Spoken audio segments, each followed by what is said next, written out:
il n'est pas permis de rechercher le plaisir uniquement pour lui-même. C'est ce qu'on appelle la gourmandise. Et cela paraît absolument répugnant de voir quelqu'un qui mange d'une façon excessive au point de ne plus pouvoir manger davantage. Vous connaissez l'histoire des Romains qui s'en mettaient plein la panse jusqu'à aller ensuite au vomitorium pour pouvoir ensuite refaire bombance. Eh bien, il suffit de faire l'analogie de ce que je viens de dire à la nourriture pour l'acte conjugal. Ce que le bon Dieu a fait en mettant un plaisir dans la nourriture pour le maintien de l'individu, si la nourriture est liée à notre santé, donc au maintien de l'individu, il l'a fait également en mettant un plaisir dans l'acte conjugal pour le maintien de l'espèce humaine.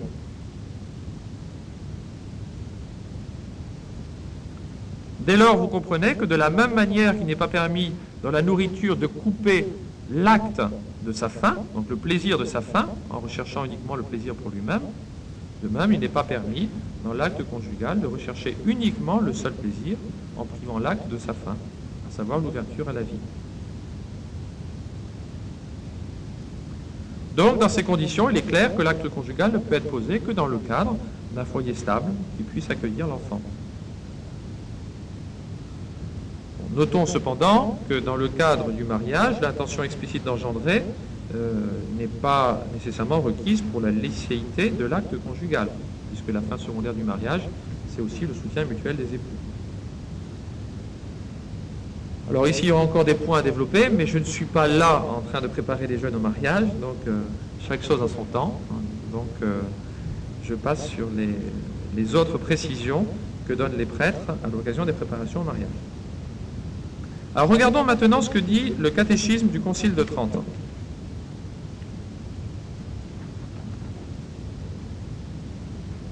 Le lien qui unit le mari et la femme est très étroit.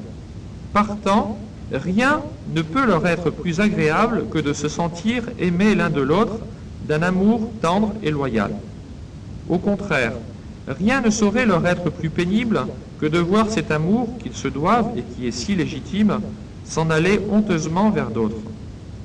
Il était donc juste et absolument dans l'ordre qu'après la loi qui protège la vie de l'homme contre le meurtre, Dieu plaça immédiatement celle qui défend l'adultère, afin que personne n'osât violer ou détruire cette union si sainte et si honorable du mariage, ce foyer si ardent de charité et d'amour.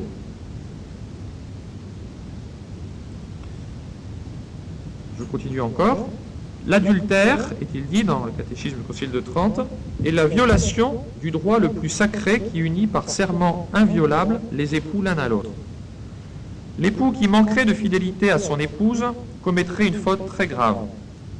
Quiconque libre pécherait avec une personne non libre se rendrait gravement coupable aux yeux de Dieu.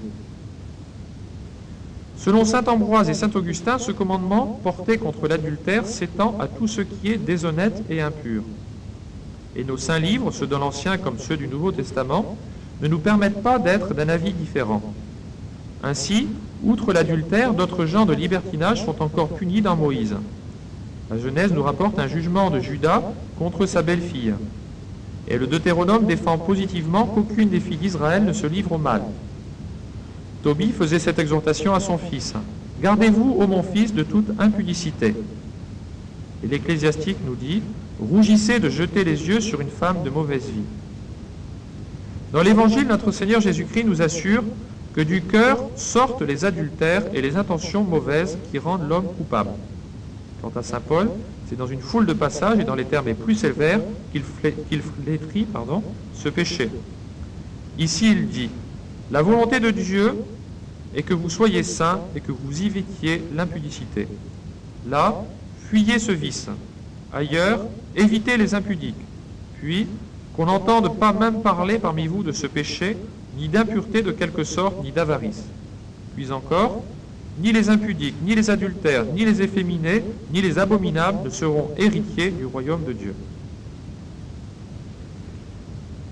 La principale raison pour laquelle l'adultère est expressément défendu dans ce commandement, c'est que, outre la turpitude qui lui est commune avec toutes les autres espèces d'impureté, il est en même temps un acte d'injustice flagrante, non seulement contre le prochain, mais même contre la société civile. Donc à voir les conséquences par les statistiques que je vous ai montrées. Il est certain d'ailleurs que celui qui ne sait pas s'abstenir des autres péchés d'impureté sera bien vite entraîné jusqu'à l'adultère. Donc c'est la sagesse de l'Église. Dès que vous êtes sur une pente glissante, il n'y a pas de raison que vous arrêtiez. Donc il faut attaquer le mal à sa racine. Il est donc facile de comprendre qu'en défendant l'adultère, Dieu a défendu en même temps toutes sortes d'impuretés capables de souiller le corps. De plus, le libertinage intérieur du cœur est également défendu, car cette loi est essentiellement spirituelle. Nous en avons la preuve dans ces paroles de notre Seigneur. Vous savez qu'il a été dit aux anciens, vous ne serez point adultères. Mais moi je vous dis que quiconque regarde une femme avec une intention mauvaise a déjà commis l'adultère dans son cœur. Donc ça c'est le catéchisme du Concile de Trente. Après avoir dit ce qui était défendu par le 6e commandement, quelle est la gravité de ce péché? Le mari et la femme sont comme un seul corps. C'est ce qui est écrit dans la Genèse. Ils seront deux dans une seule chair. Genèse chapitre 2, verset 24. C'est pourquoi, après l'injure infligée à une personne, il n'y a pas de plus grande que celle infligée à son conjoint. Premièrement, l'adultère pêche par infidélité, car il se rend infidèle à la loi. Dieu, en effet, défend l'adultère. Donc, pêche contre Dieu. En outre, il agit contre le décret de notre Seigneur qui dit que l'homme ne sépare pas ce que Dieu a uni. Saint Matthieu, chapitre 19, verset 6. Il pêche contre Dieu, contre notre Seigneur. De même, il pêche contre les statuts de l'Église et contre le sacrement. Le mariage, en effet, s'accomplit en présence de l'Église. Et c'est pourquoi Dieu, en quelque sorte, est pris comme témoin et garant de la foi jurée. On lit en effet en Malachie, « Dieu est témoin entre toi et la femme de ta jeunesse que tu as méprisée. » Dieu est témoin entre toi et la femme de ta jeunesse que tu as méprisée. Malachie, chapitre 2, verset 14. Ensuite, celui qui commet l'adultère pêche par trahison. En effet, il faut savoir que par le mariage, on donne en quelque sorte son corps à l'autre, donc notre corps ne nous appartient plus. C'est ce que dit saint Paul. 1 aux Corinthiens, chapitre 7, verset 4. La femme n'a pas son corps en son pouvoir, mais son mari.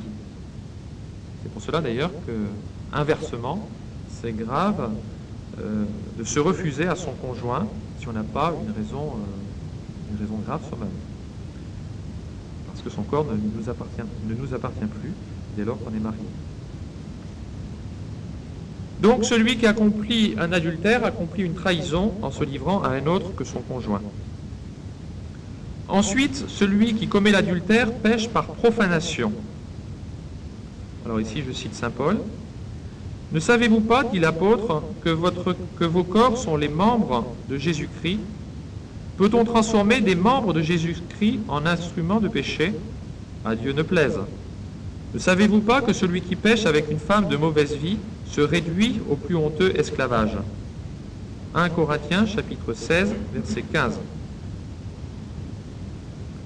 Le chrétien étant le temple du Saint-Esprit, violer ce temple revient à en chasser l'Esprit de Dieu.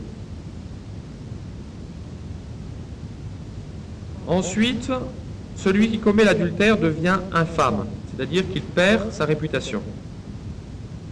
Le catéchisme du Concile de Trente le dit. L'adultère imprime sur le front de celui qui le commet un stigmate d'ignominie. Il est écrit au livre des Proverbes, « Celui qui est adultère perdra son âme par la folie de son cœur. Il amassera sur sa tête l'opprobre et la honte, et son infamie ne s'effacera jamais. » Proverbes chapitre 6, verset 32. Je pense que toutes ces paroles de la Sainte Écriture sont assez fortes pour montrer la gravité de ces péchés, qui aujourd'hui sont plus que monnaie courante, hélas. Saint Thomas précise ici que ce commandement défend non seulement l'adultère, mais aussi la fornication, c'est-à-dire tout acte conjugal en dehors du mariage. Et pour cela, il s'appuie sur la Sainte Écriture.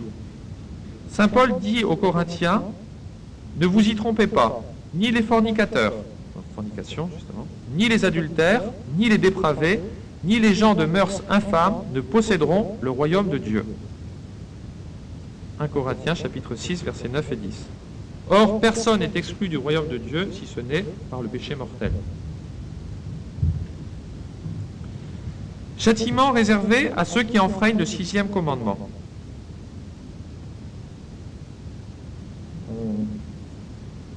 Trois châtiments qui sont décrits ici.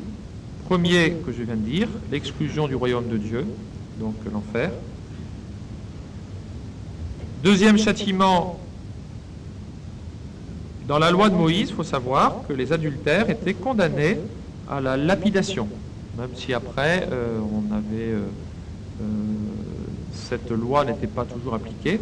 C'est pour ça d'ailleurs qu'on avait posé le piège à notre Seigneur pour savoir s'il allait appliquer ou pas la loi face à la femme adultère. Mais il faut savoir que la loi de Moïse, c'est Dieu qui l'avait instituée. Et Dieu avait demandé qu'on lapide un adultère. On va imaginer aujourd'hui. Bien plus, on lit dans la Sainte Écriture que pour le crime d'un seul, non seulement Dieu a frappé le coupable, mais une ville tout entière, celle des Sichimites. De même furent détruits les habitants de Sodome et Gomorrhe. Les habitants de Sodome et Gomorrhe ont été... leur ville a été complètement détruite. Seul Lot, sa femme et ses 2 filles ont pu s'échapper sur l'ordre de Dieu. Et si elles ont été détruites, c'était en raison des péchés d'impureté. Troisième châtiment lié en général à ce péché, c'est l'aveuglement de l'esprit. Le péché aveugle, c'est terrible. Comme dans le domaine de la foi d'ailleurs, les gens qui perdent la foi, ils perdent ensuite, ils sont aveuglés. Ils sont aveuglés et ce qui montre, c'est leur agacement d'ailleurs vis-à-vis de ceux qui sont fidèles. Ça montre qu'il y a un aveuglement et cet agacement montre qu'il y a quelque chose derrière les fidèles. On n'est pas agacé devant quelqu'un qui croit au Père Noël. On dit, bon, il est gentil quoi. Tandis que s'ils sont agacés par les fidèles, c'est qu'ils savent bien que dans le fond de leur cœur qu'ils ne sont pas en règle. Donc, aveuglement de l'esprit. Et c'est ainsi qu'on voit comment le roi David, d'adultère, est devenu homicide. Il a tué Uri pour pouvoir épouser sa femme. Le roi Salomon, qui était livré également à ses honteuses passions, en est arrivé à abandonner sa religion. Lui qui était sage, on allait demander des conseils à Salomon, qui était si sage, et vers la fin de sa vie, il est tombé lui aussi dans le péché. Il est arrivé ensuite à adorer les faux dieux, par, justement, les femmes qu'il avait épousées. Elles étaient païennes. 9e commandement, vous ne désirerez pas la femme de votre prochain. Après le 6e commandement, le 9e. Il y a une différence entre la loi divine et la loi humaine, c'est que la loi humaine juge les actions et les paroles, tandis que la loi divine juge non seulement les actions et les paroles, mais aussi les pensées. Vous ne serez jamais condamné pour une pensée que vous aurez eue par un tribunal humain, mais uniquement pour les paroles et les actions. Tandis que le bon Dieu, lui, il lit dans les cœurs, et par conséquent, les pensées elles-mêmes peuvent être gravement coupables. Et la raison, c'est que l'œuvre des hommes, c'est de voir l'extérieur, tandis que Dieu, lui, voit l'intérieur. Il est écrit au livre des rois, l'homme voit les choses par le dehors, mais Dieu le voit le fond des cœurs. Premier livre des rois, chapitre 16, verset 7. D'où ce commandement, vous ne désirerez pas la femme de votre prochain. Qu'entend-on par convoitise ou concupiscence? D'abord, comme je vous l'ai dit, je me rappelle encore, il faut bien reconnaître que le bon Dieu a mis en nous certains désirs, et par conséquent, tout désir n'est pas mauvais. Ce n'est pas un mal de désirer manger quand on a faim. Ce n'est pas un mal de désirer se chauffer quand on a faim. Au moins de les canaliser, plus exactement. Mais au contraire, si nous savons canaliser ces désirs, cela nous permettra de faire de grandes choses avec l'aide de Dieu. Donc, ce commandement condamne, c'est la concupiscence de la chair. C'est-à-dire ce foyer du péché qui est en nous et qui nous pousse à désirer les plaisirs défendus.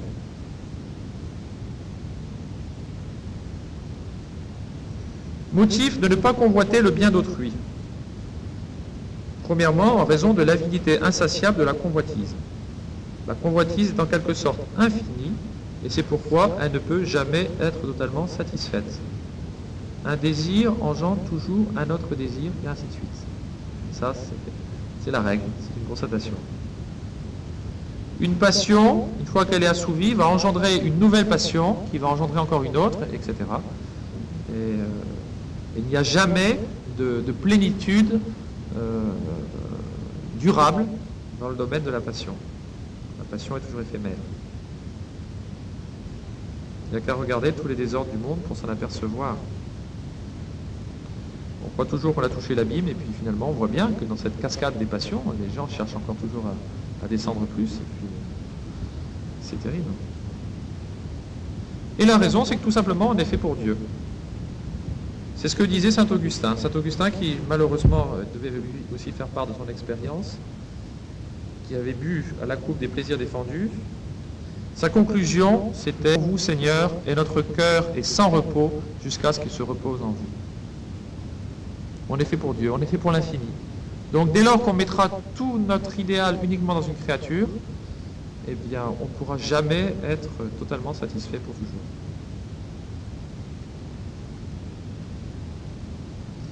Quand bien même on serait satisfait par le bien présent, on aurait l'inquiétude de le perdre.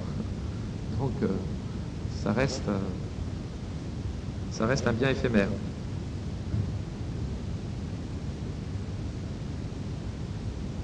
Donc tout ce qui est inférieur à Dieu ne peut pas remplir notre cœur.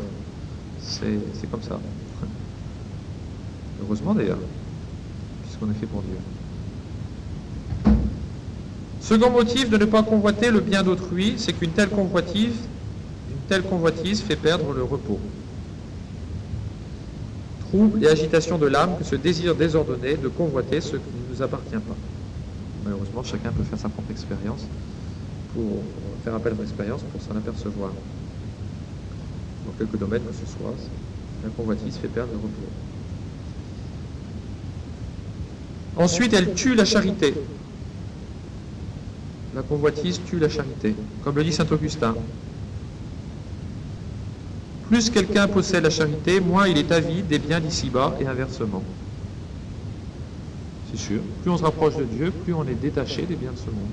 C'est pas que ça ne nous fasse rien, les biens de ce monde, mais on en est détaché, donc ça veut dire qu'on en use pour notre nécessité, même aussi pour notre agrément, quand c'est possible, mais ça reste un bien relatif. C'est pas un absolu. On met pas toute notre vie dans ces biens. Et quatrième motif de ne pas convoiter le bien des autres, c'est que justement la convoitise est bien à la source de tous les péchés. Donc le 9e commandement a pour but d'attaquer vraiment le mal à sa racine. Il faut toujours le constater. Les actes mauvais sont engendrés par un désir mauvais. Ces désirs mauvais sont eux-mêmes suscités par des mauvaises pensées. Comment faire pour attaquer le mal à sa racine?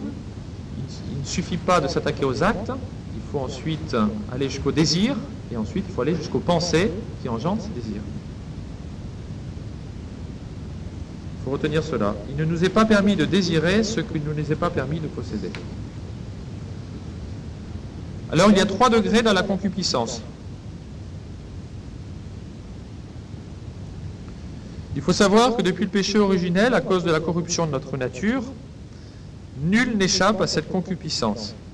Il n'y a que la Sainte Vierge et notre Seigneur qui ont été exempts de ce combat que nous connaissons tous entre la chair et l'esprit. Et dès que l'on consent au désir déréglé de la chair, il y a péché. Cependant, il est important de rappeler que sentir n'est pas consentir. Quand le démon fait du cinéma pour nous présenter ces images aussi horribles ou affreuses les unes que les autres, et que ça nous agace, eh bien, il n'y a pas de péché. Il y a au contraire un mérite. Alors là, je vous rappelle ces règles, qu'on trouve dans le livre des exercices. On peut mériter en 2 manières lorsqu'une mauvaise pensée vient du dehors. Premièrement, si lorsque la pensée de commettre un péché mortel se présente, je lui résiste aussitôt et qu'ainsi j'en triomphe. Secondement, si d'abord repoussée, cette mauvaise pensée revient une ou plusieurs fois et que je lui résiste toujours jusqu'à ce que je la chasse entièrement. Cette seconde manière est d'un plus grand mérite que la première. Donc il y a une pensée qui me vient, qui m'agace, je la chasse. Elle revient, je la chasse encore. Il y a un plus grand mérite, plus elle revient et plus je la chasse, il y a un plus grand mérite. Mais bon, plus vite ça cesse et que mieux c'est. Saint François de Sales lui prenait l'image des mouches. Il disait que c'était comme les mouches. Quand vous avez des mouches opportunes qui viennent autour de vous, que vous cherchez à les chasser de la main, c'est bien le signe que vous ne consentez pas, vous n'êtes pas là en train de vous délecter de ces mouches qui sont là en train de vous chatouiller les naseaux. Non, c'est pas... Mais donc, en ce moment-là, ça veut dire qu'au contraire, vous avez un mérite de supporter avec patience ces mouches qui vous agacent. Mais donc là, c'est pareil. Par contre, on pêche véniellement que la pensée de péché mortellement s'offrant à l'esprit, on lui prête l'oreille en s'y arrêtant quelques instants, ou lorsqu'on en reçoit quelques délectations sensuelles, ou lorsqu'on apporte quelque négligence à rejeter cette pensée. Donc ici, on pêche véniellement. Si on y prête l'oreille, si on y reçoit quelques délectations sensuelles, ou lorsque on manque de négligence pour rejeter la pensée. Par contre, on pêche mortellement en deux manières. La première, lorsque l'on consent à la mauvaise pensée, avec l'intention de commettre ensuite le péché, dont la pensée se présente, ou avec le désir de le commettre si on le pouvait. Donc on peut pécher en pensée si on a l'intention de commettre. Une personne qui a l'intention de voler, qui dit « je vais aller dans tel magasin, demain je vais aller voler un appareil de radio par exemple. » Et puis, manque de peau, le lendemain, le magasin est fermé. Eh bien, elle était partie avec l'intention de voler, elle a péché. Et si c'est un péché grave, en l'occurrence, si c'est une chose grave qu'elle a l'intention de voler, elle a péché gravement en pensée. Elle avait l'intention de le faire. Elle n'a pas pu le faire parce qu'elle était en péché, mais elle avait bien l'intention. Elle a pu pécher gravement. Donc on peut pécher gravement en pensée. Donc une personne qui a vraiment l'intention de faire la chose, il ne peut pas la faire parce qu'il y a un obstacle se présente à lui, mais s'il avait l'intention de le faire, il y a une faute. Donc c'est pour ça d'ailleurs qu'on le dit toujours dans je confesse à Dieu, on parle des péchés en pensée, en parole, par action et par omission. On peut pécher aussi en pensée. Et c'est normal parce que, encore une fois, tous les désordres viennent de la pensée. Si on n'avait pas de mauvaise pensée, on n'aurait pas dans quelque domaine que ce soit, il n'y aurait pas de péché. Donc il faut attaquer le mal à sa racine.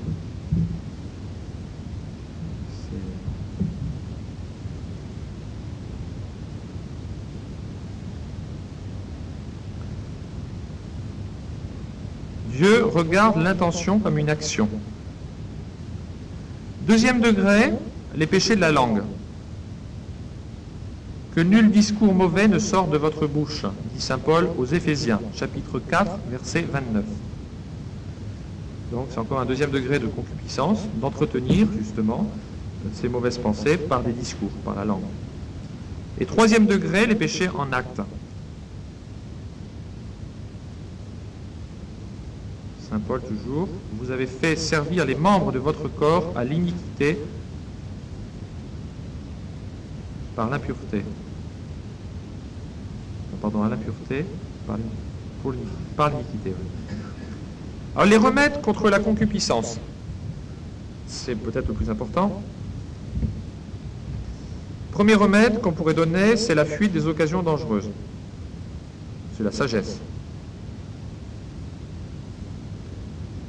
Si vous savez que c'est casse-cou d'aller en montagne, que c'est périlleux parce qu'il y a des avalanches, qu'est-ce que vous faites? Vous allez aller quand même faire du ski alors qu'il y a un péril d'avalanche? Qu'est-ce que vous faites? Vous n'y allez pas. Vous dites non, si j'y vais, j'ai un risque d'avalanche, donc j'ai le risque d'y laisser ma peau, donc j'y vais pas. Donc là, on parle de péchés qui sont graves. Qu'est-ce qu'il faut faire pour éviter ces péchés graves? Bien, éviter les occasions, simplement.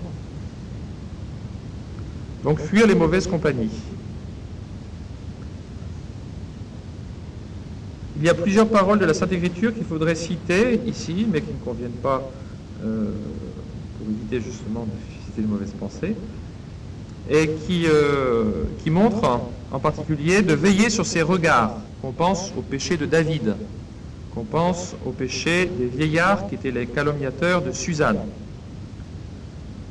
Il faut se dire cela, le regard c'est la porte de notre âme, et c'est par là que le péché rentre dans l'âme.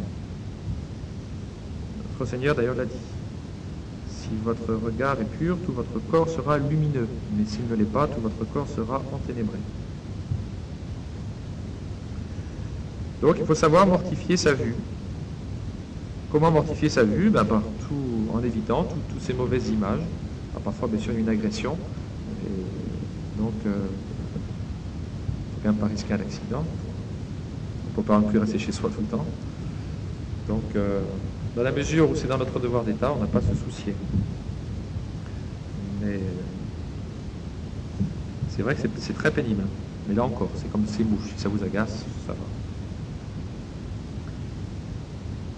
Et puis la télévision aussi, bien sûr, malheureusement. C'est sûr que c'est un instrument de péché. Que de fautes qui se commettent par la télévision. Notre Seigneur a bien dit, si votre œil vous scandalise, arrachez-le et jetez-le loin de vous. On ne demande pas d'arracher votre œil, on demande simplement d'arracher la télévision. Vous avez le choix. Non. Mais c'est vrai que c'est... Le jour du jugement dernier, on se rendra compte du nombre de personnes qui seront allées en enfer par la télévision. Parce que ça aurait été une occasion prochaine de pécher. Parfois une occasion de pécher directement même aussi. Mais...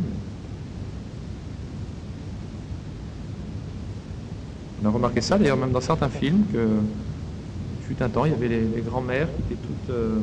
des autres grands-mères qui étaient agressées de la même manière. Et puis alors on avait remarqué que c'était lié à un film qui était paru, juste que c'est, comme par hasard, ces agresseurs avaient vu peu de temps auparavant. Donc c'est sûr qu'il y a toujours un lien entre ce que l'on voit et ce que l'on fait. C'est la vue engendre des désirs qui ensuite engendrent des actes. Ensuite, autre manière d'éviter de tomber dans le péché, bien là, du côté des femmes, c'est d'avoir le sens de la modestie chrétienne. Trop de femmes ne se rendent pas compte des occasions de péché qu'elles sont pour les hommes par leur tenue immodeste. Et cela est grave. Elles se rendront compte aussi au jour du jugement dernier, mais ça pourra peut-être être un petit peu tard. Et c'est vrai, c'est vrai. Le pape Pie XII le rappelait, je peux pas... J'aurais pu vous montrer d'ailleurs les textes du pape Pie XII là-dessus, mais c'est vrai que c'est très important. Ce n'est pas parce que tout le monde le fait qu'on doit agir de la même manière. Ensuite, fuir l'oisiveté. Saint Jérôme donnait ce conseil à son disciple. Fais sans cesse quelque chose de bien, de telle sorte que le diable te trouve toujours occupé. Et c'est vrai, c'est encore une sagesse. J'arrête pas d'aller le voir, puis toujours occupé, c'est pas moyen de le prendre. C'est bon. Il faut savoir que c'est l'oisiveté qui a entraîné la ville de Sodome dans le vice. De même, les Hébreux, au pied du mont Sinaï, c'est lorsque Moïse a gravi la montagne, qu'ils sont restés là pendant 40 jours, donc à ne rien faire, à se croiser les bras, qui se sont mis à édifier le veau d'or et puis également à tomber dans le péché. David, lorsqu'il a péché avec la femme d'Uri, c'est quand il était en congé. Tant qu'il était dans la bataille, ça allait bien. Et puis quand il a pris un petit congé chez lui, c'est à ce moment-là qu'il est tombé. Le roi Salomon, c'est pendant sa retraite. Il a bien bossé toute sa vie, la retraite, et on peut maintenant souffler. Eh bien non. Les pères de l'Église parlent du démon du matin, de la jeunesse, du démon de midi, de l'âge adulte, et du démon du soir. Il sait qu'il n'a plus beaucoup de temps à gagner, qu'il lui reste, alors donc il essaie encore de faire tomber les vieillards. Et c'est vrai qu'il n'y a rien de plus odieux, horrible et répugnant. Mortifier sa chair. L'abus de nourriture et d'alcool excite la concupiscence. Si on accorde à notre corps tout ce qu'il désire tout le temps, il en demandera toujours davantage. Et c'est comme ça que petit à petit, on pourra tomber dans le péché. Saint Paul disait aux Corinthiens, « Je châtie mon corps et je le réduis en servitude. » 1 Corinthiens chapitre 9, verset 27. Notre Seigneur disait également, « Ce genre de démon ne se chasse que par la prière et par le jeûne. » D'ailleurs, c'est ce que nous disons dans la préface du Carême. On parle du jeûne qui permet à notre esprit de s'élever. Mentem elevas. Ensuite, cinquième moyen, le secours de la prière. Car comme le dit l'Écriture, si le Seigneur ne garde pas la cité, c'est en vain que veille celui qui la garde. La cité de notre âme, le château de notre âme, doit être gardé par notre Seigneur. Donc on doit faire ce qui dépend de nous, en sachant que tout dépend de Dieu, parce que la grâce vient de Dieu.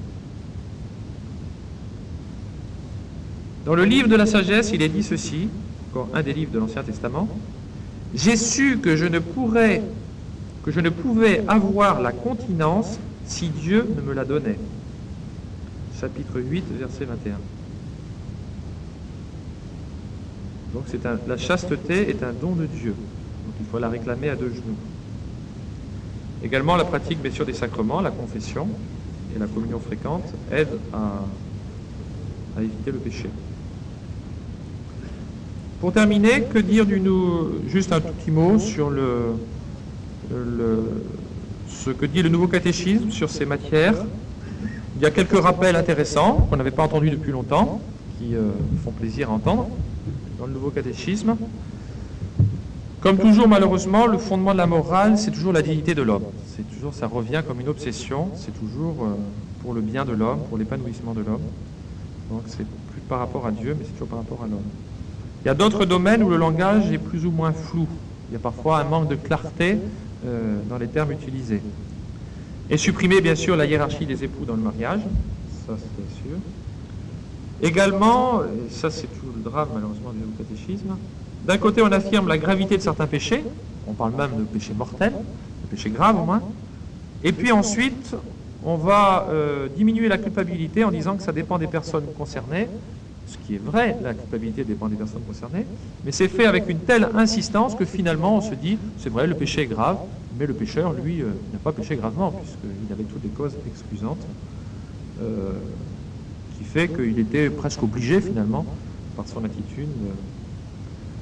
Alors, il est certain qu'il est toujours important de faire une distinction entre le péché et le pécheur, ça c'est sûr. Il y a des circonstances parfois atténuantes, c'est certain. Mais en matière grave, normalement, ce qui objectivement est grave, sauf des cas très particuliers, ce qui est grave est grave. Parce que, tout simplement, les 10 commandements sont inscrits dans la nature humaine. Donc nous avons en nous ce sens du bien et du mal. Donc, ce qui se passe, c'est que c'est vrai que beaucoup de gens qui agissent dans le péché, qui pêchent, ne se rendent pas compte aujourd'hui de la gravité du péché. Mais la question qu'il faut se poser, c'est pas aujourd'hui, parce qu'aujourd'hui elles sont aveuglées du péché aveuglant. C'est une conséquence du péché aveuglement. La question qu'il faut se poser, est-ce que la première fois où elles ont agi comme elles agissent maintenant, avaient-elles, oui ou non, la conscience tranquille?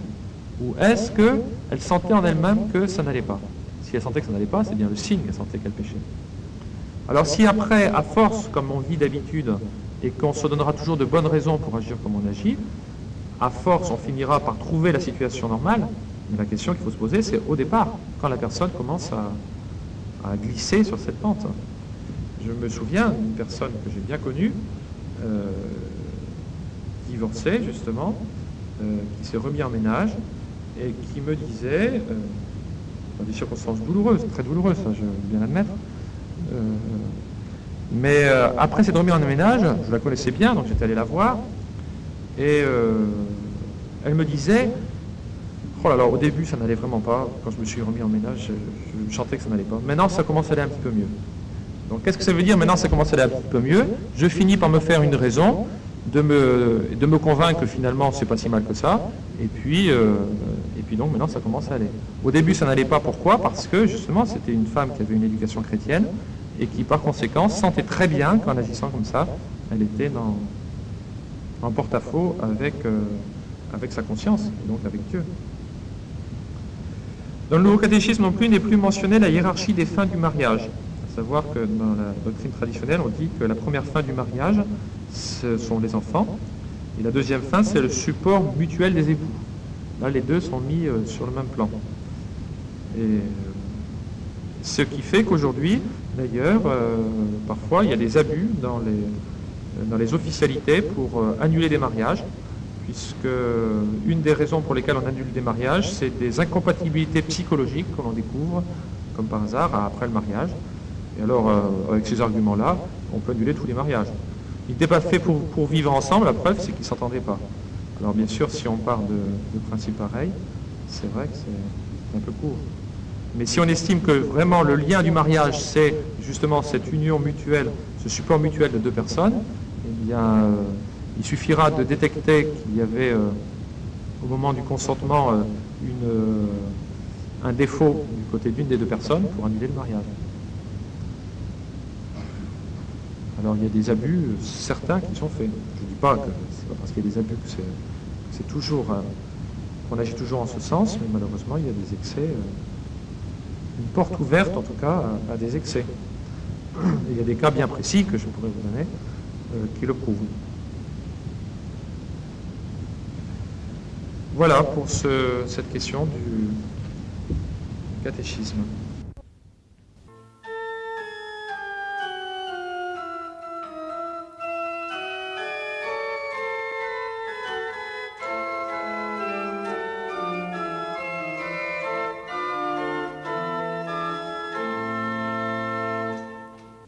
Je vous rappelle l'ordre des 10 commandements. Les 3 premiers commandements regardent Dieu. Premier commandement, adorer Dieu seul et l'aimer plus que tout. Deuxième commandement, non seulement adorer intérieurement Dieu, mais ensuite l'honorer de bouche, donc ne prononcer son nom qu'avec respect. Troisième commandement, non seulement adorer Dieu dans son cœur, non seulement l'honorer de bouche, mais l'honorer publiquement, tu sanctifieras le jour du Seigneur. Donc voilà les 3 commandements qui regardent Dieu. Les 7 autres commandements regardent le prochain. Premier commandement qui regarde le prochain, le 4e commandement, tu honoreras ton père et ta mère. Donc ici, c'est l'ordre de la charité. Il faut toujours le rappeler. S'il est vrai que l'on doit chercher à faire du bien à tous les hommes, il y a malgré tout un ordre à la charité. Et cet ordre de la charité consiste à aimer d'abord ses proches, et en particulier ses parents. Et à travers les parents, on doit également honorer tous ceux qui ont une autorité sur nous et également tous nos bienfaiteurs. Si on doit honorer ses parents, c'est en raison de ce lien de subordination qu'il y a entre les enfants et les parents, mais c'est aussi en raison des bienfaits que les enfants reçoivent de leurs parents. Par conséquent, en aimant ses parents, on doit aussi aimer ses supérieurs et ses bienfaiteurs. Ensuite, les autres commandements regardent maintenant le prochain, non plus dans l'ordre de la charité, mais par rapport au bien du prochain. Donc il ne faut pas s'attaquer au bien d'autrui. Alors que l'ordre de la charité est plutôt une façon positive de voir les choses, ici on voit le côté négatif. Donc on ne doit pas s'attaquer au bien d'autrui tout d'abord dans sa personne, c'est le 5e commandement, tu ne tueras pas. On ne doit pas s'attaquer au bien d'autrui dans son conjoint, c'est le 6e commandement, tu ne commettras pas d'adultère. Et maintenant, 7e commandement, tu ne dois pas non plus t'attaquer au bien d'autrui dans ses biens matériels, à savoir tu ne voleras pas. Donc, comme le dit le catéchisme du Concile de Trente, ce commandement prouve l'immensité de l'amour de Dieu pour nous. En effet, le bon Dieu ne s'est pas contenté de mettre en sûreté notre vie, notre corps, notre honneur, notre réputation. Par ces 2 préceptes, vous ne tuerez point et vous ne commettrez point d'adultère, mais il a voulu aussi, par cet autre commandement, vous ne déroberez point, entouré d'une sorte de garde, protéger et défendre tous nos biens extérieurs. Donc ici, dans ce commandement, Dieu va nous défendre de prendre ou de dédommager le bien d'autrui, dont il se déclare le protecteur. Division de ce précepte. Ce précepte défend le vol, c'est la partie négative, et en défendant le vol, implicitement, il nous ordonne d'être bienfaisants, d'être généreux envers nos semblables, et en particulier envers ceux qui ont le plus besoin de l'aide. Donc voyons tout d'abord, et c'est la partie la plus importante qu'on va développer, le vol. Voyons tout d'abord différentes manières de diviser la question du vol. On distingue tout d'abord deux espèces principales de vol. Il y a deux manières de voler. Premièrement, en prenant quelque chose à quelqu'un malgré lui, c'est le vol proprement dit, l'enfant qui vole de l'argent dans le porte-monnaie de sa maman. Ou, deuxième manière de voler, ce n'est plus prendre quelque chose contre la volonté d'une personne, mais c'est retenir une chose contre la volonté de celui à qui elle appartient. Donc c'est refuser de rendre un objet qu'on vous a prêté. Vous empruntez des chaises au prieuré pour une fête de famille, et puis finalement vous trouvez que ces chaises, malgré tout, vont pas si mal que ça dans votre salon. Et donc vous refusez de les rendre. Donc c'est deuxième manière de voler. C'est ce qu'on appelle la rapine. On peut distinguer encore deux catégories de vol en fonction de la manière dont on procède pour prendre le bien d'autrui, suivant qu'on le fait secrètement en cachette, comme dans l'Évangile, où notre Seigneur parle du père de famille, qui, s'il avait su à quelle heure le voleur serait venu, ne l'aurait pas laissé percer sa maison. Donc, il le fait en secret. Vous lorgnez sur un livre de la bibliothèque du prieuré, et puis hop, un beau jour, vous voyez que l'abbé parle avec quelqu'un juste de l'autre côté de la pièce, vous prenez le livre et vous le rapportez chez vous. Donc, vous le faites en secret.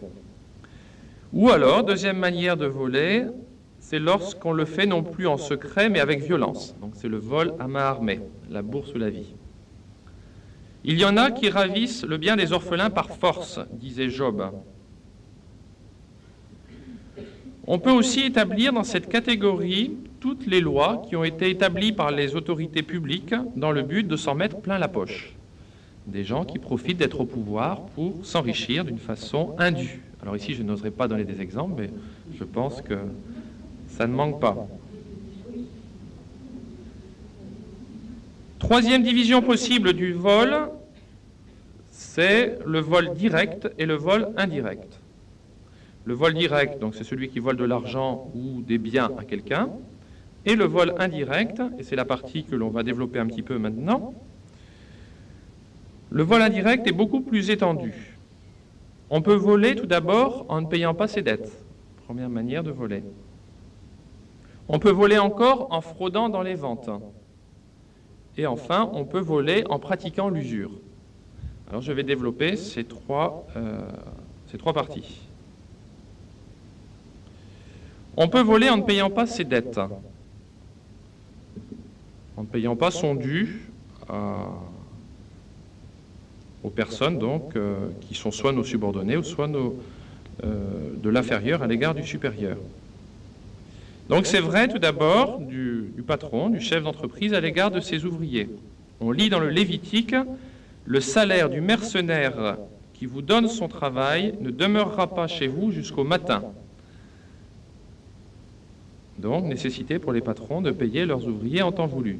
Dans l'Ancien Testament, oui, on devait, c'était les journaliers, tous qui travaillaient pour une journée, eh bien normalement le soir, en rentrant chez eux, le chef d'entreprise se devait de régler les ouvriers.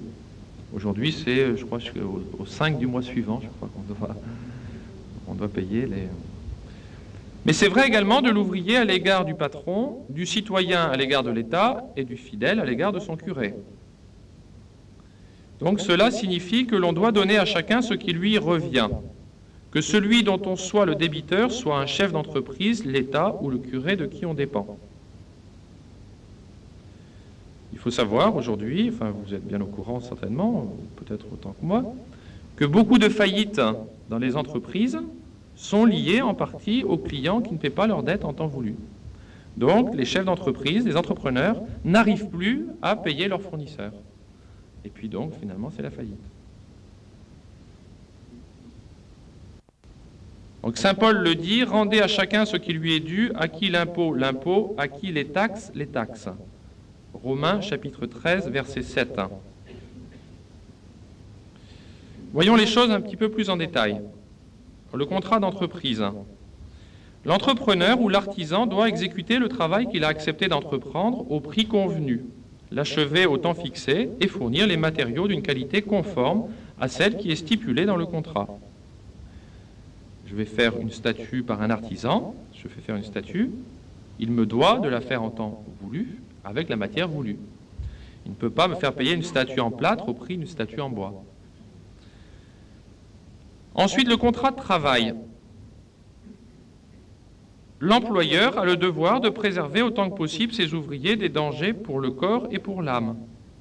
Il doit aussi leur donner un juste salaire et observer le contrat selon la justice. Ainsi, ceux qui ne donnent pas aux ouvriers le juste salaire sont de véritables ravisseurs. Saint Jacques les invite à la pénitence en ces termes. « Allons, riches, pleurez maintenant, poussez des cris et des hurlements à cause des malheurs qui doivent fondre sur vous. » Et il leur en donne la raison. « Voilà que le salaire que vous dérobez aux ouvriers qui ont moissonné vos champs crie contre vous, et que ces cris sont montés jusqu'aux oreilles du Dieu des armées. » Saint Jacques, chapitre 5, verset 1. Les employés, maintenant, à leur tour, ont le devoir d'exécuter le contrat de travail librement consenti, selon la justice, et d'éviter tout ce qui pourrait porter préjudice à l'employeur. Ici, il y a encore vol lorsque des ouvriers ou des artisans ne font pas tout le travail qui leur est demandé, et néanmoins exigent le salaire en entier. Pour la question du travail, on en prend et on en laisse. Par contre, pour le salaire, on veut l'avoir en totalité. Il y a également ceux qui profitent de l'absence du patron pour faire dans l'entreprise du travail personnel. Peut-être que dans certains cas, la seule chose que demande le patron, c'est que le travail soit fait. Ça dépend peut-être des entreprises. Par conséquent, si on a du temps libre, mieux vaut s'occuper que de rester à ne rien faire. Mais malgré tout, il peut y avoir des abus. On passe des heures à bavarder, à bavasser, et on néglige son travail. Il peut y avoir également des abus dans l'usage de ce qui appartient à la collectivité. On utilise le téléphone d'entreprise pour un usage personnel. On utilise la voiture d'entreprise pour un usage privé. On utilise le matériel d'entreprise d'une façon générale, quel qu'il soit, pour une fin propre. Alors bien sûr, l'argument qu'on utilise toujours, tout le monde le fait, donc je ne vois pas pourquoi je me gênerais. Mais ce n'est pas ce que disait saint Paul. Saint Paul demande que le chrétien soit irréprochable sur tous les plans. Alors bien sûr qu'ici, comme en tout d'ailleurs, dans l'esprit catholique, l'esprit chrétien, il faut se former une conscience juste. Une conscience juste, c'est-à-dire une conscience qui soit ni trop large, ni non plus scrupuleuse. Il ne faut pas tomber non plus dans l'excès inverse. Alors comment faire pour arriver à bien juger? Eh bien, il faut tout simplement savoir se mettre dans la peau de l'autre. Pour juger sainement et se dire, que penserait de moi le patron s'il me voyait agir ainsi? Ou comment je réagirais moi-même si c'était moi qui étais à sa place, face à mes ouvriers. Sont également coupables de rapine ceux qui ne paient pas leurs dettes à l'Église et à l'État, à savoir les impôts à l'État et le denier du culte à l'Église. C'est un acte de la vertu de justice de participer aux charges de la collectivité, qu'il s'agisse de l'État ou de l'Église. Par conséquent, tout baptisé se doit de contribuer à sa place, selon ses mesures, aux frais engagés par les prêtres pour le soin de leur âme. Par conséquent, c'est voler l'Église que de ne pas satisfaire à ce devoir. Et ce qui est vrai de l'Église est vrai aussi de l'État. Mais comme toujours, on peut toujours voler de deux manières. S'il y a des devoirs du citoyen à l'égard de l'État, l'État aussi a des devoirs vis-à-vis du citoyen. Et donc là aussi, il peut y avoir des abus de la part de l'État à l'égard des citoyens. Donc l'État pourra aussi à son tour pécher par excès en imposant par exemple des taxes trop lourdes aux contribuables. Ou encore pire, en obligeant les contribuables à participer financièrement à des actions qui sont contraires à la foi et à la morale. Et alors dans ces cas particuliers, l'Église permet ce qu'on appelle la compensation occulte, c'est-à-dire de récupérer d'une façon cachée la somme qui est détenue injustement par l'État. Mais, ici c'est très délicat, tout d'abord parce qu'il faut que la somme que l'on récupère soit une somme qui soit juste, donc on ne doit pas récupérer plus que l'argent qui est détenu d'une façon injuste. Et puis ensuite, il y a toujours le risque de se laisser prendre à l'appât du gain, et par conséquent, de se laisser prendre soi-même au vice que l'on veut combattre chez l'autre. On peut voler encore en fraudant dans les ventes. Le contrat de vente. On doit vendre au juste prix et ne pas rouler le client. Qu'est-ce que c'est que le juste prix? Alors ça dépend bien sûr beaucoup des domaines. Soit c'est ce qui est fixé par la loi, soit c'est le prix du marché, soit c'est le prix qui est librement consenti en fonction des matières qu'il s'agit. On se rend coupable de vol lorsque, en vendant ou en achetant, on a recours à la fraude et à des paroles mensongères. Ces fraudes et ces mensonges sont toujours punis de Dieu. Mais les plus coupables sont ceux qui vendent comme bonnes et parfaites des marchandises falsifiées ou corrompues, ou qui trompent encore les acheteurs sur le nombre, la mesure, le poids et la règle. C'est ce que dit le catéchisme du Concile de Trente. On lit dans le Deutéronome, « Vous n'aurez pas dans votre sac deux poids différents ». Et dans le Lévitique, « Ne faites point tort par vos jugements, vos poids et vos mesures, que vos balances et vos poids soient justes. » Si vous vendez votre voiture et que l'acheteur vous demande les anomalies de la voiture, vous avez le devoir de le renseigner. Vous n'allez pas vous dire « Ouf, ça y est, il s'est rendu compte de rien ». C'est pas comme ça qu'il faut agir. Là encore, il faut savoir se mettre dans la peau de l'autre, tout simplement. On se rend encore coupable de vol quand on achète des choses volées ou que l'on garde celles qui ont été trouvées. Trouver et ne pas rendre, c'est prendre, disait saint Augustin. Cependant, si on ne peut en aucune façon découvrir celui à qui appartient l'objet trouvé, il faut en faire profiter les pauvres, ceux qui sont dans le besoin. Celui qui ne veut pas restituer montre bien qu'il serait prêt à dérober tout ce qui lui tomberait sous la main s'il pouvait l'emporter. Voilà encore aussi, bon, ça dépend. Si c'est une chose qui n'a pas de valeur, c'est pas... Se rendent encore coupables de vol ceux qui, par dissimulation ou artifice ou fausse pauvreté, parviennent à extorquer de l'argent. Et ici, leur faute est d'autant plus grave qu'ils joignent le mensonge au vol. C'est le cas de beaucoup de mendiants qui vous racontent toujours des histoires invraisemblables pour vous apitoyer et puis pour vous obtenir de l'argent. Une fois, par exemple, je n'ai pas su si c'était vrai ou pas vrai, mais j'ai eu de forts doutes au moins. Donc il me racontait que sa mère était morte et qu'il habitait ici juste à côté, soi-disant. Sa mère était morte et il fallait qu'il prenne le TGV tout de suite puisque donc il venait d'apprendre la mort de sa mère. Et le TGV pour Paris, donc il voulait que je lui paye le billet du TGV. Alors je lui demande s'il a de la famille à Paris. Alors il me dit oui, j'ai de la famille à Paris, très bien. Vous avez leurs coordonnées là? Vous avez oui, j'ai leurs coordonnées. Ben, vous pouvez me passer les coordonnées de votre famille, justement, je voudrais les appeler pour essayer déjà de mettre en contact. Ah oui, mais là vous comprenez, ils ne doivent pas être à la maison parce que le corps n'est pas là. Et puis, alors là il commençait à s'embrouiller, il était complètement perdu. Et je sentais bien que c'était pas très clair. Alors finalement je lui ai donné quand même une partie de l'argent en disant bon, je lui donne au moins le tiers ou la moitié. Il n'a qu'à aller voir 2 ou 3 paroisses et puis ça y est, il obtiendra la somme. Finalement, le lendemain, il revient encore. Ah ben, vous pourrez me donner la suite, là, parce que je voudrais à tout prix aller à l'enterrement de ma mère. Enfin, apparemment, il ne paraissait pas du tout affligé de la mort de sa mère, mais il voulait à tout prix quand même aller à l'enterrement. Mais alors, enfin, c'est un exemple, hein, c'est un exemple qui me vient en tête. Mais... Alors, une histoire encore plus rocambolesque qui est arrivée à un confrère. C'est dans le sud de la France. Il voit une dame aussi qui était dans la misère avec sa fille, tous les deux, donc il avait aussi besoin de prendre le TGV pour Paris. Donc là, c'était Toulouse-Paris. Et alors, bon, il racontait encore une histoire invraisemblable, il fallait qu'il monte à Paris, il n'avait pas d'argent. Bon. Alors comme toujours, bon, nous on est toujours trop bons. Donc le confrère, il a donné l'argent pour que ces personnes puissent faire le voyage. Mais il se trouve que le lendemain, sur l'autoroute, sur le bord de l'autoroute, qui est-ce qu'il voit? La dame et la fille qui est en train de faire du stop sur le bord de l'autoroute. Mais alors, il était vraiment naïf parce qu'il descend de la voiture.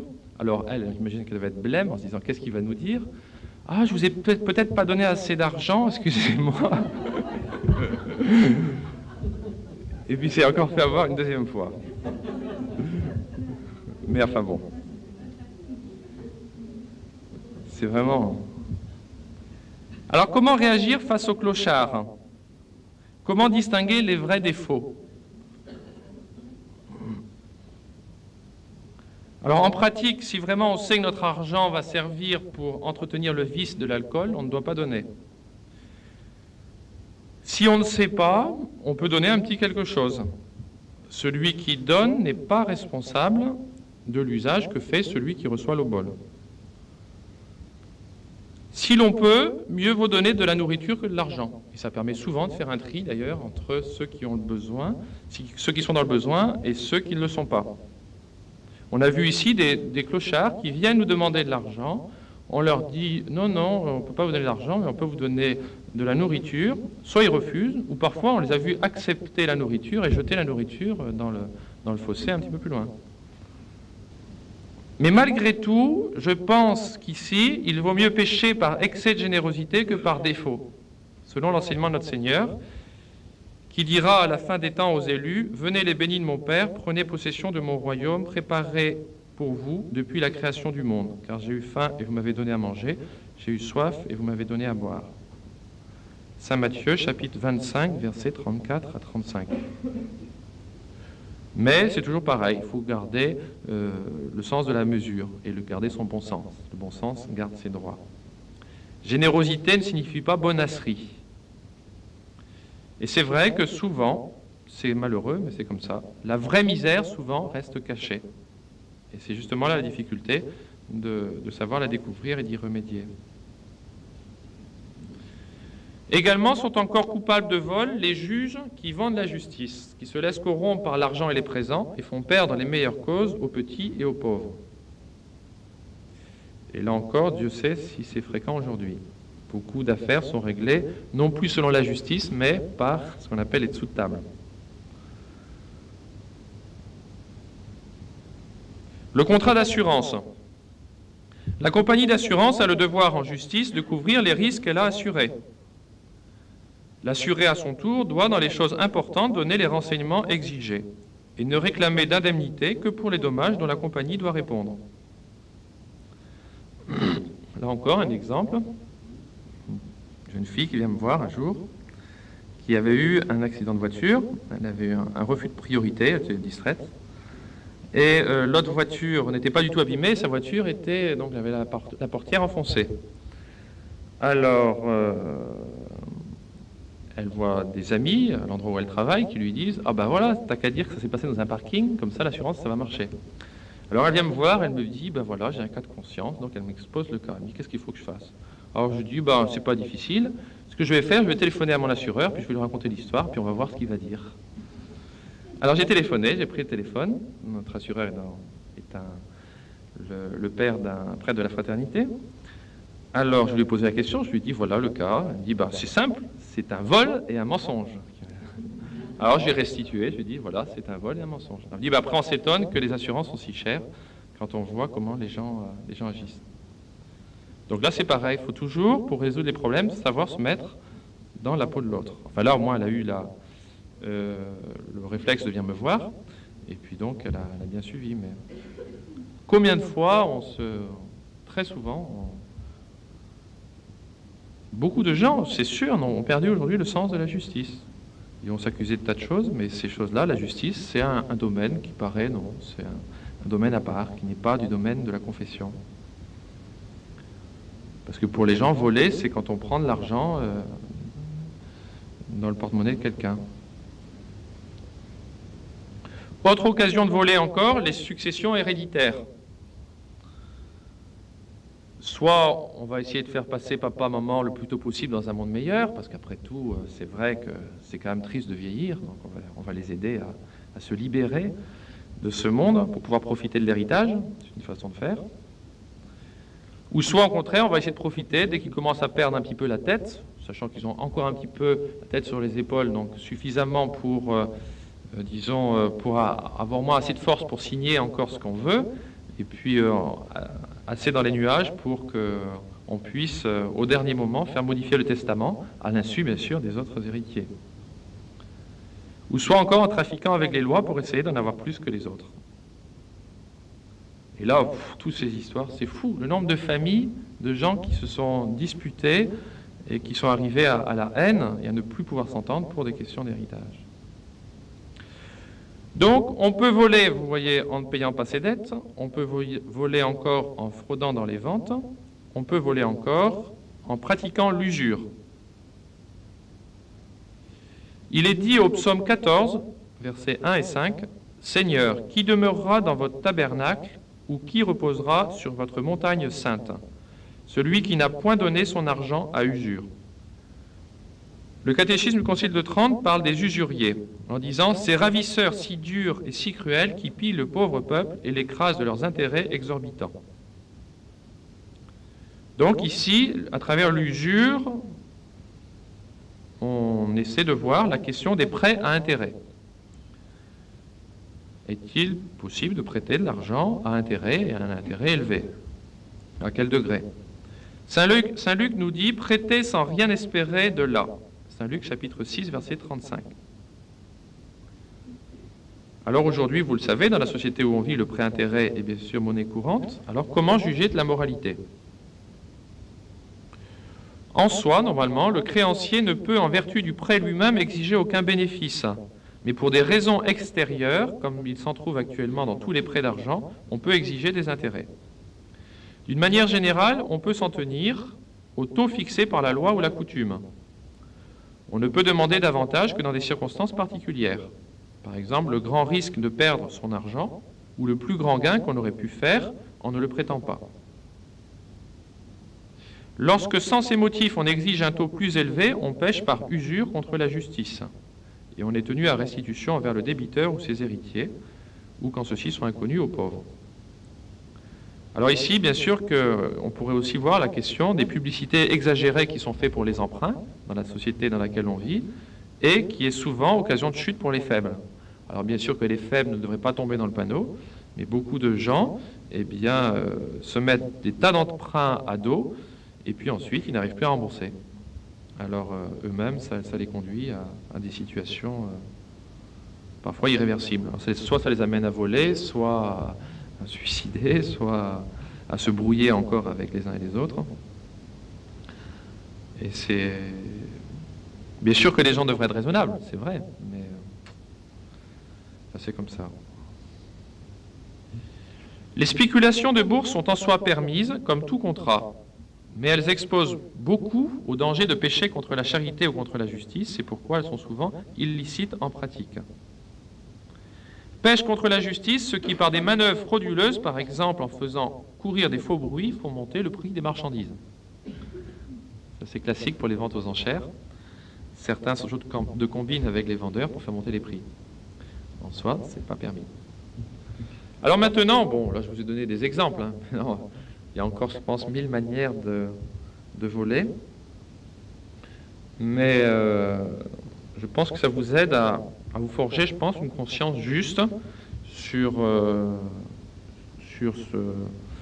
avoir le sens du bien et du mal dans ce domaine du vol. Gravité du vol. Les lumières naturelles et la seule raison suffisent à nous faire comprendre la gravité de ce péché. En effet, le vol est entièrement contraire à la justice qui attribue à chacun ce qui lui appartient. Sans le respect de la justice, toute société devient vite impossible. Or, saint Paul nous dit, ni les voleurs, ni les avares, ni les ivrognes, ni les médisants, ni les ravisseurs du bien d'autrui ne posséderont le royaume de Dieu. 1er aux Corinthiens, chapitre 6, verset 10. Et la Sainte Écriture assimile ce péché à l'homicide. En enlevant le pain du pauvre, on le tue en quelque sorte. Alors la gravité de ce péché se voit aussi par ses conséquences. Par exemple, le vol est souvent à la source de jugements téméraires sur un grand nombre de personnes. Dès lors que vous êtes fait voler, vous allez vous imaginer, c'est certainement cette personne qui a dû me voler, ou telle autre, et donc il y a des suspicions qui peuvent être légitimes parfois, mais ça peut être parfois aussi occasion de porter un jugement téméraire en accusant faussement un innocent. Ensuite, le vol produit encore des inimitiés et des haines. On l'a dit tout à l'heure, par exemple, un nombre de familles qui s'entre-déchirent pour des questions d'héritage. La gravité du péché se voit encore par la difficulté que l'on a parfois à restituer. Or, comme dit saint Augustin, point de rémission du péché sans la restitution de l'objet. Alors comment vont pouvoir faire tous ceux qui sont habitués justement à s'enrichir aux dépens des autres? Et c'est pourquoi le prophète Habacuc disait « Malheur à celui qui amasse des biens qui ne lui appartiennent pas et qui ne cesse de s'entourer d'une boue épaisse. » Habacuc, chapitre 2, verset 6. Et les pères de l'Église nous disent cette boue épaisse, c'est justement cette possession du bien d'autrui qu'il est bien difficile ensuite de restituer. Le vol est-il toujours un péché grave? Eh bien non. Il est vrai que le vol admet ce qu'on appelle la parvité de matière, c'est-à-dire qu'il n'y a pas de matière grave pour une faible somme d'argent. Sauf si celui que l'on dépouille est justement très pauvre et que par conséquent on le prive du nécessaire. Quand vous avez le petit enfant qui s'accuse d'avoir volé un sucre, en réalité il a davantage fait un péché de gourmandise qu'un péché de vol proprement dit. Voler 10 francs par exemple, donc ce n'est pas matière grave. Par contre, voler 400 francs, c'est matière grave. Alors maintenant, ceux qui diraient ça y est, j'ai compris, donc ce que je vais faire, je vais voler 10 francs chaque jour pendant 2 mois.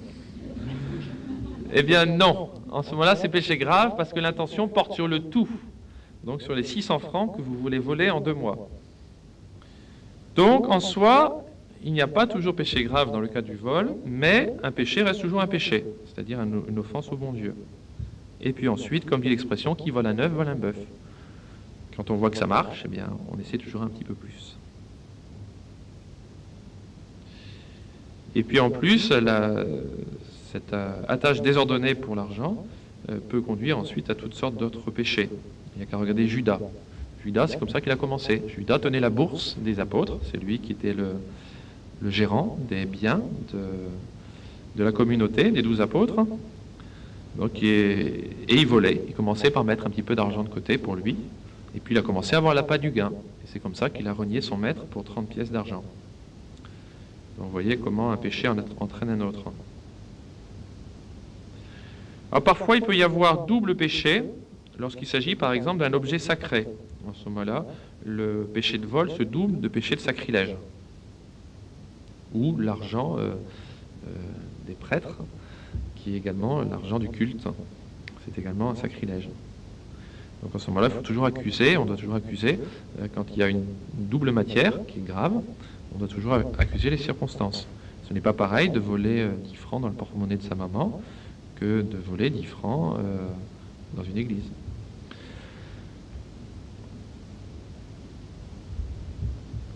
Motifs maintenant qui permettent de s'approprier le bien d'autrui. Dans le besoin extrême, il est permis de s'approprier la quantité de bien d'autrui qui est nécessaire pour sortir de ce besoin. Celui qui, mourant de faim, passerait devant une boulangerie pourrait très bien prendre du pain pour rester en vie. Et il y a des cas, comme je vous ai dit, où est permis la compensation occulte, c'est-à-dire la compensation cachée, la récupération cachée de notre dû, de l'argent qui nous a été volé. Mais à condition, premièrement, que l'on ait un droit strict et sûr à la chose en question. Deuxièmement, qu'il soit impossible de recevoir son dû d'une autre manière sans grand désagrément. Et troisièmement, qu'il ne doit en résulter aucun dommage pour d'autres.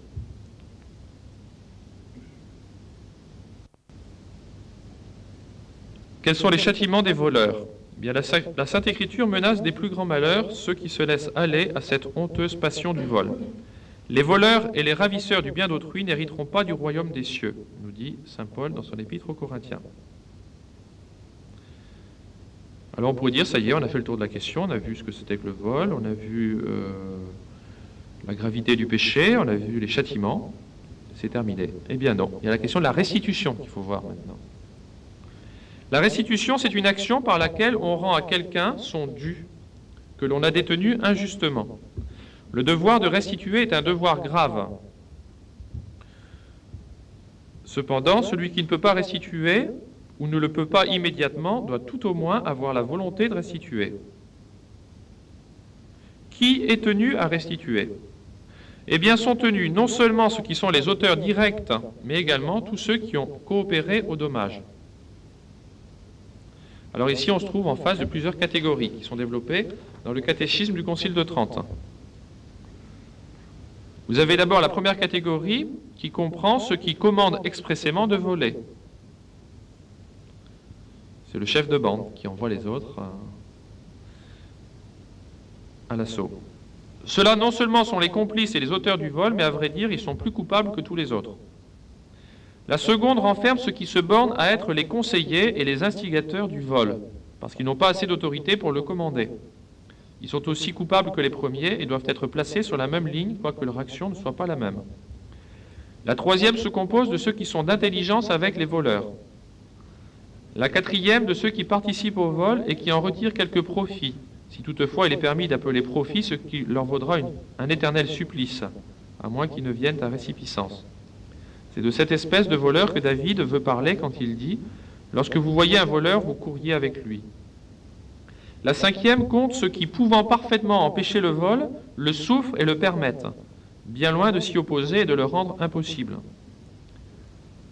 La sixième, ceux qui, sachant très bien qu'un vol a été commis et où il a été commis, non seulement n'en disent rien, mais même vont jusqu'à feindre de n'en rien savoir.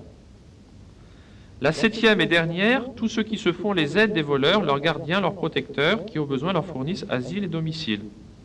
Tous ceux qui participent au vol de l'une ou de l'autre de ces manières sont tenus de satisfaire à ceux qui ont été volés. Et il ne faut pas négliger de les exhorter fortement à l'accomplissement de cet indispensable devoir. Il est difficile d'exempter entièrement du péché de vol ceux qui le louent et l'approuvent.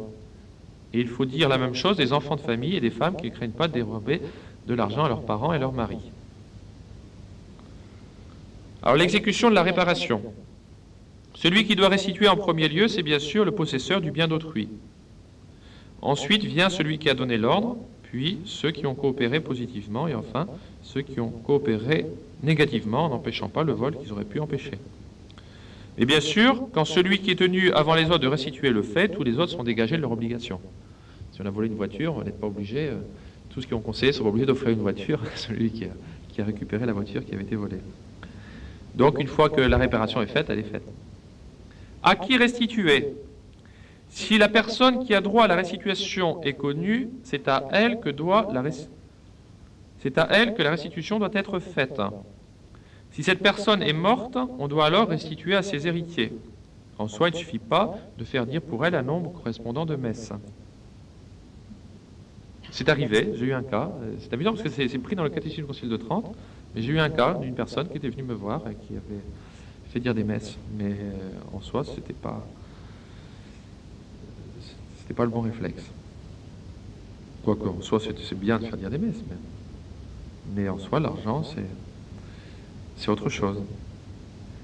Si c'est l'État qui a été lésé, on peut aussi faire la restitution à une œuvre de bienfaisance. Et si la personne qui a droit à la restitution est inconnue, on doit restituer aux pauvres ou employer la chose à une bonne œuvre. Manière de faire la restitution. La restitution doit se faire de telle sorte que la violation du droit soit complètement réparée. La manière importe peu. Une personne qui réalise qu'elle a peut-être volé son patron en bavardant trop au travail, eh bien pourra essayer dorénavant de travailler avec plus d'ardeur pour compenser. On peut le faire aussi par un cadeau fictif, pourvu que ce cadeau n'en attire pas un autre. Si vous avez volé une personne, et puis tout d'un coup vous dites « oui c'est vrai, je lui ai volé la valeur de 500 francs, donc je vais lui offrir pour 500 francs de fleurs ». Mais si cette personne en ce moment-là, voyant les fleurs, eh bien, a envie de vous à nouveau pour votre fête vous offrir 500 francs de fleurs, eh bien non, ça n'ira pas. Il faut trouver une autre solution. Le temps de la restitution. La restitution doit se faire le plus tôt possible et doit se faire complètement. Cependant, il y a des motifs qui dispensent de la restitution. La renonciation libre de la part de l'ayant droit. Si la personne qui a été volée dit non, c'est pas grave, je laisse tomber, à ce moment-là, vous n'êtes pas tenu de restituer. L'impossibilité physique ou morale. Il y a impossibilité morale quand la restitution entraînerait le débiteur dans un grave besoin financier ou bien le réduirait à un besoin extrême. Même si on avait volé de fortes sommes, eh bien on ne doit pas pour autant tout donner et ne plus rien garder pour le minimum pour vivre. C'est évident. Donc il devrait alors se contenter de restituer petit à petit selon ses possibilités. Troisième motif qui dispense de la restitution, la faillite. Bien sûr, là c'est pareil, si on n'a plus les moyens. La loi naturelle permet que même après la déclaration de la faillite, on retienne pour soi et les siens ce qui est nécessaire pour mener un train de vie modeste, conforme à son état. Alors, les fausses excuses des voleurs. Certains riches vont se permettre de s'emparer du bien d'autrui, non pas, disent-ils, par avarice, mais uniquement pour pouvoir conserver la grandeur de leur famille. Et ils pensent que la considération, justement, périrait s'ils ne pouvaient pas maintenir leur situation avec le bien des autres. Eh bien, il faut répondre que bien mal acquis ne profite pas. Et donc, si le bon Dieu, par les événements, les pousse à se détacher de ses biens, et s'ils ne le font pas, eh bien, Dieu les punira par d'autres châtiments dans l'autre monde. D'autres, au contraire, à l'inverse, vont dire qu'ils ne sont pas coupables parce que l'argent qu'ils prennent, ils prennent à des riches. Eh bien, ils oublient qu'un péché reste toujours un péché. D'autres encore vont se rejeter sur l'occasion. Oh, il y avait une telle occasion devant moi que je ne pouvais pas faire autrement. Et c'est de là que vient d'ailleurs l'expression que vous connaissez, l'occasion fait le larron. Eh bien, c'est un devoir grave de savoir maîtriser justement ces mauvais penchants lorsqu'on se trouve face aux tentations. Il y a l'expression de la Sainte Écriture qui dit « Celui qui n'a pas été tenté, que sait-il » C'est face à la tentation qu'on peut mesurer le degré de vertu d'une personne. D'autres également affirment qu'ils ont le droit de voler pour se venger des torts dont ils ont été victimes. Eh bien, il n'est jamais permis de se venger. Et en plus, nul n'est bon juge dans sa propre cause, comme on dit. D'autres, enfin, vont répondre que c'est pour eux la seule solution pour résorber leurs dettes. J'ai compris que j'avais des dettes, alors maintenant, je vais me permettre d'aller faire les magasins pour essayer de récupérer l'argent que je dois. Eh bien non, la fin ne justifie pas les moyens. Une fin bonne ne justifie pas des moyens immoraux. Par ailleurs, les dettes que nous devons aux hommes sont insignifiantes en comparaison de la dette que nous contractons envers Dieu par le péché. Par conséquent, mieux vaudrait encore passer quelques années en prison, j'irai vous donner des oranges, vous porter la communion, que de passer l'éternité en enfer. Passer l'éternité en enfer. Passer l'éternité en enfer. Passer l'éternité en enfer. Passer l'éternité en enfer. Passer l'éternité en enfer.